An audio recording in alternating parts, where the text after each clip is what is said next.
No wrestling moderno, cada vez menos vemos a figura do manager. E os que existem nem de longe lembram os grandes nomes que se estabeleceram no passado. E hoje, eu, Menino Tanaka, vou fazer uma reflexão se ainda tem espaço pra eles no wrestling profissional. Mas só quando o meu DJ, por favor, colocar a vinhetinha!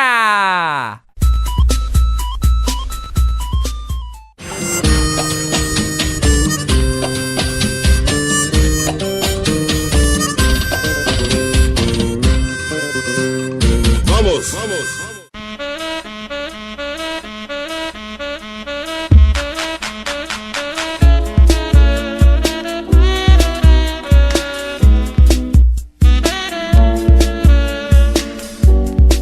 Nós estamos aí em setembro de 2017, cada vez mais o wrestling caminha para uma direção em que o entretenimento vai ser simplesmente dentro do ringue. Hoje em dia a gente vê a New Japan conseguindo criar interesse para as lutas deles, sem promo, sem artimanha, sem qualquer coisa que seja além da qualidade dos seus atletas. Então cada vez mais os managers vão caindo em desuso, e o que surge passa longe de ser qualquer coisa além de valets 2.0. Hoje em dia, as empresas parecem preferir os managers que também oferecem alguma qualidade dentro do ringue. Por isso, cada vez mais a gente tá vendo aí lutadores se aventurando nesse papel. Mas os managers que eu quero falar nesse vídeo são aqueles que são exclusivamente contratados pra fazer essa função, como foi o caso aí de até um tempo atrás o Zeb Coulter na WWE. O desinteresse no manager é tão claro que sempre que se fala em corte de custo, a gente vê que alguém que não é multitarefa, normalmente os managers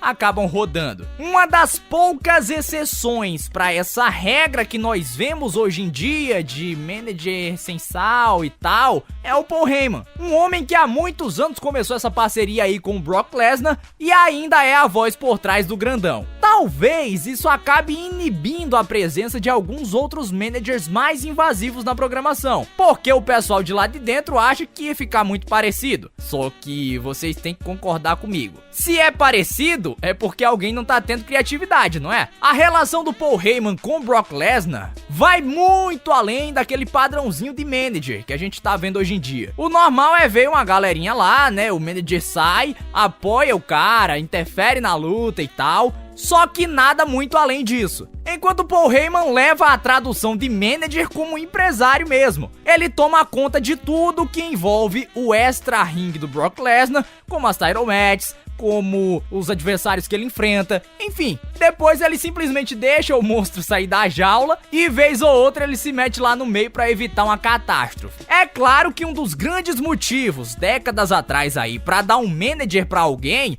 era o fato desse alguém não saber falar diante das câmeras. Porque normalmente eles eram aqueles brutamontes gigantescos que não tinham capacidade de decorar 2 linhas aí pra fazer uma promo. Com esse cenário, era mais proeminente a presença dos managers. Só que hoje em dia não tem mais essa urgência tão grande, porque na própria formação dos lutadores da WWE, por exemplo, eles já desenvolvem as capacidades deles de fazer uma promo. Só que o manager não serve só pra isso. Não tem essa de fulano não sabe falar, então vamos dar um manager aí pra ele. O CM Punk, por exemplo, fez um trabalho formidável com o Paul Heyman e é um dos melhores talkers da história do wrestling profissional. O manager tem uma capacidade única de gerar interesse numa rivalidade. Não somente ele sendo heel, como muita gente pensa, e até os promotores pensam desse jeito. Porque historicamente a maioria dos managers de sucesso, claro, foi heel. Mas um manager babyface também pode ser de grande valor. Um homem bonzinho pode fazer outro homem bonzinho chegar lá ao topo, e melhor ainda, ele pode construir um heel formidável. Se você duvida, coloca um homem aí pra atacar um coroa gente fina, que tá ali só pra pagar as contas dele, e você vai ver do que é que eu tô falando. É uma fórmula até fácil que eu não vejo sendo muito explorada pelas empresas. Só que eu penso que poderia colar sim. Eu acho que os managers deveriam sim ter mais espaço no wrestling atual,